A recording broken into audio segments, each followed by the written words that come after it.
दोस्तों अभी कुछ दिन पहले ही मैंने आपको बताया था कि जगन्नाथ धाम में एकदम से चूहों की संख्या बहुत ज़्यादा बढ़ गई है और चूहों ने मंदिर के अंदर तबाही मचा रखी है।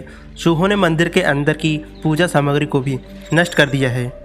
उन्होंने भगवान जगन्नाथ के कपड़ों को भी नष्ट कर दिया है। मंदिर के कर्मचारियों ने बताया कि जगन्नाथ जिनकी मूर्तियाँ जो कि लकड़ी की होती हैं वे भी चूहों से बाल बाल बची थी। दोस्तों इस घटना को हुए अभी कुछ ही दिन हुए थे। अब जगन्नाथ धाम में एक और बहुत बड़ी घटना घटित हुई है जो कि सच में डरा देने वाली है। दोस्तों ये बात तो हम सभी भली भांति जानते हैं कि जगन्नाथ में जो कोई भी घटना घटित होती है उसके द्वारा भगवान जगन्नाथ हमें संकेत देते हैं। भगवान श्री कृष्ण के जाने के बाद जगन्नाथ जी धरती पर हैं जो भगवान विष्णु जी के अवतार के रूप में हमारी रक्षा करते हैं। भगवान जगन्नाथ जी हम सबके राजा हैं और हम सब उनकी प्रजा। वे इस धरती का संचालन अपनी नगरी पुरी से करते हैं। पुरी में वे अकेले नहीं हैं, उनके साथ उनके बड़े भैया बालभद्र और उनकी छोटी बहन सुभद्रा भी है। वहाँ वे तीनों अपने राज सिंहासन पर विराजित होते हैं। जगन्नाथ मंदिर में जो घटना इस बार घटित हुई है उसे लोग प्रलयंकारी महामारी से जोड़कर देख रहे हैं, क्योंकि इस बार जगन्नाथ मंदिर में रहने वाले सारे के सारे चमगादड़ एकदम से गायब हो गए हैं। लोगों का मानना है कि जगन्नाथ जी पिछली बार की तरह ही इस बार भी हमें संकेत दे रहे हैं। दोस्तों 22 तारीख को अक्षय तृतीया थी। आपको पता है अक्षय तृतीया के दिन जगन्नाथ मंदिर में कौन सी ऐसी महत्वपूर्ण पूजा होती है? यदि आप नहीं जानते तो आप इस वीडियो को अंत तक जरूर देखिए, क्योंकि हर एक हिंदू को जानना चाहिए कि जगन्नाथ मंदिर में अक्षय तृतीया के दिन कौन सी खास पूजा होती है जिसमें रथों की पूजा की जाती है। इस पूजा से ही जगन्नाथ रथ यात्रा की जाती है, जिसमें रथ यात्रा में प्रयोग किए जाने वाले रथों का निर्माण शुरू हो जाता है। तो दोस्तों आज का ये वीडियो बहुत महत्वपूर्ण होने वाला है, इसे अंत तक जरूर देखिए।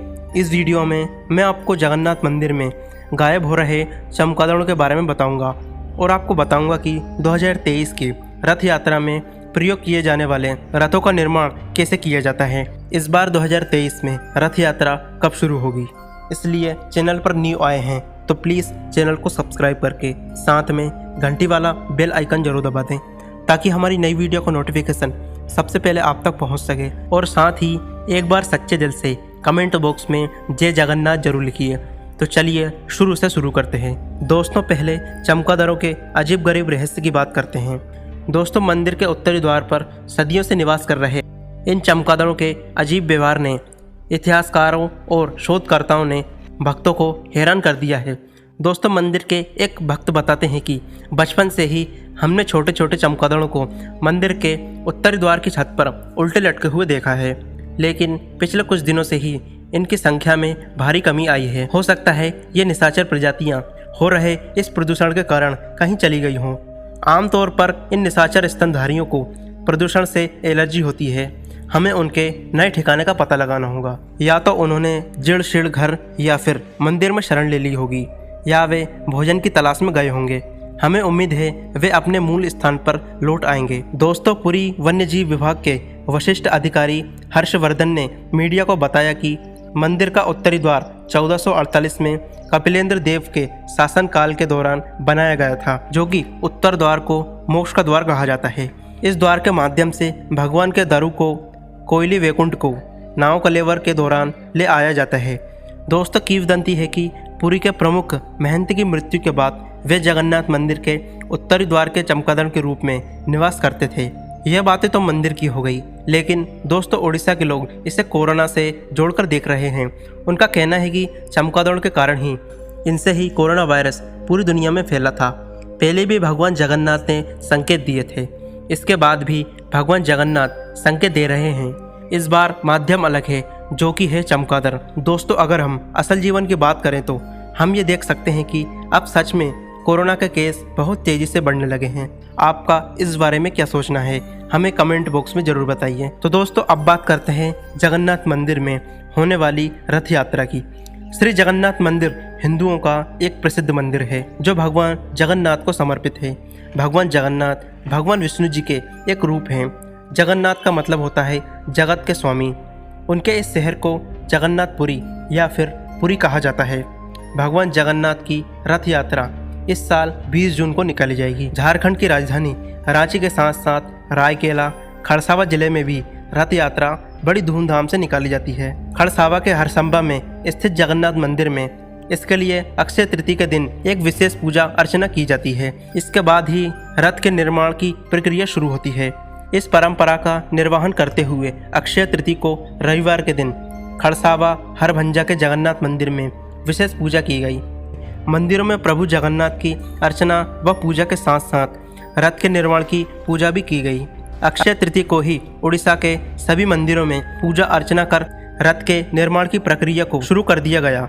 दोस्तों, जगन्नाथ मंदिर में वैदिक मंत्रोच्चार के साथ साथ पंडितों ने पूजा व हवन किया। सबसे पहले पुरोहित ने रथ के चक्के की पूजा की। इसके बाद कुल्हाड़ी से रथ के लकड़ी के कोने को काट के रथ निर्माण कार्य की विधिवत शुरुआत की और लोगों में प्रसादी वितरण किया गया। मान्यता है कि अक्षय तृतीया के साथ ही प्रभु जगन्नाथ के वार्षिक रथ यात्रा की शुरुआत हो जाती है। दोस्तों, वैसे तो रथों का निर्माण अक्षय तृतीया से ही शुरू होता है, लेकिन इसकी प्रक्रिया वसंत पंचमी से ही शुरू हो जाती है। मंदिर समिति का एक दल वसंत पंचमी से ही रथ के लिए पेड़ों का चयन करना शुरू कर देता है। इस दल को महाराणा भी कहा जाता है। इस रथ निर्माण में दासपल्ला जिले के जंगलों से ही ज़्यादातर नारियलों के पेड़ों को ही काट के लाया जाता है। नारियल के तने लंबे होते हैं और इनकी लकड़ी हल्की होती है। पेड़ों को काट कर लाने की भी पूरी विधि निर्धारित है। उस जंगल के गांव की देवी की अनुमति के बाद ही लकड़ियां लाई जाती हैं। पहला पेड़ काटने के बाद पूजा होती है, फिर गांव के मंदिर में पूजा के बाद ही लकड़ियां पूरी लाई जाती हैं। दोस्तों, भगवान जगन्नाथ का रथ बनाने का काम एक आम तौर पर एक पुश्तैनी काम जैसा है। इन कलाकारों के पूर्वज भी यही करते रहते थे। इस कारण रथ निर्माण में लोगों की विशेष योग्यता होती है। इन्हें बिना किसी किताबी ज्ञान के परंपराओं के आधार पर ही रथ निर्माण की बारीकियां पता है। रथ निर्माण में 8 तरह के अलग अलग जानकार होते हैं। इनके अलग अलग नाम भी होते हैं, जैसे कि गुणकार रथ के आकार के मुताबिक लकड़ियों का साइज तय करते हैं। वही महाराणा ये रथ के पहियों से जुड़े कामों को देखते हैं, और ओझा महाराणा रथ में कील से लेकर लोहे के जो भी काम होते हैं वे इनके द्वारा होते हैं। और चंदाकार इनका काम रथ के अलग अलग हिस्सों को असेंबल करना होता है। रूपकार और मूर्तिकार में लगने वाली लकड़ियों को काटने का काम इनका होता है। इसके बाद आते हैं चित्रकार। रथ पर रंग रोगन से लेकर चित्रकारी का काम इनका होता है। दर्जी सेवक रथ की सजावट से लेकर कपड़ों के सिलने और डिजाइन का काम इनका होता है। रथ भोई ये पूरी तरह रथों के सहायक और मजदूर होते हैं। दोस्तों, इस वर्ष रथ यात्रा का आयोजन 20 जून को होगा। प्रभु जगन्नाथ, बालभद्र और उनकी छोटी बहन सुभद्रा उड़ीसा के साथ रथ पर सवार होकर 9 दिन के लिए श्री उड़ीसा मंदिर जाएंगे। रथ यात्रा के एक दिन पूर्व प्रभु जगन्नाथ, बालभद्र और देवी सुभद्रा का नेत्र उत्सव से यौवन दर्शन होगा।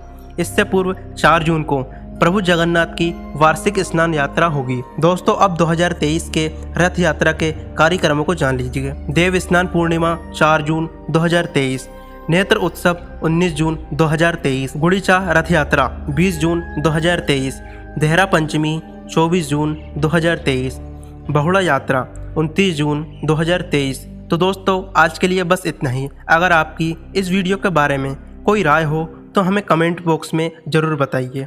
मिलते हैं अगली वीडियो में। तब तक के लिए जय पंचसखा, जय जगन्नाथ और जय श्री कृष्ण।